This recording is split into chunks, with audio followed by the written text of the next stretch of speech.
আমাদের বাপ মায়েরা সব আমাদেরকে ধোকা দিচ্ছে। আমার মনে হয় না এরা আমাদেরকে ভালোবাসে। কেমন ভালোবাসে? মানে আমার পেট কিভাবে ভরা থাকবে, ঘরে কিভাবে বাতি জ্বলবে, আমার মাথার উপরে কিভাবে একটা ছাদ হবে, ইটের দালান হবে, তারা এই টেনশনে মরে। চাই এবার আমার শরীরটা আগুনে জ্বলে যাক, চাই আমার শরীরটা একেবারে পুড়ে কয়লা ছাই হয়ে যাক, কারো কোনো অসুবিধা নেই। এরা নাকি ভালোবাসে। এরা, এই মা বাপ গুলো নাকি ছেলে সন্তানকে ভালোবাসে। এরা ফজরের সময় তার বাচ্চাকে উঠায় না,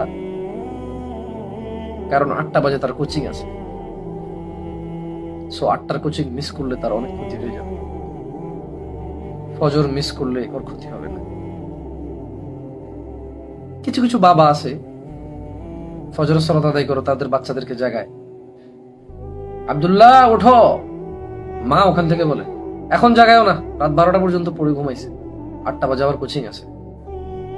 ইন্না লিল্লাহি ওয়া ইন্না ইলাইহি রাজিউন। ইন্না লিল্লাহি।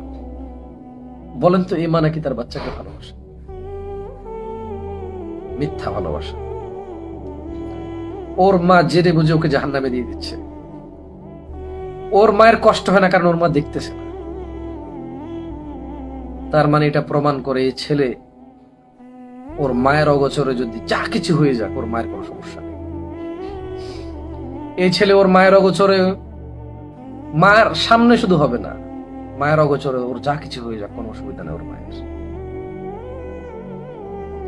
কেমন কথা, কেমন কথা!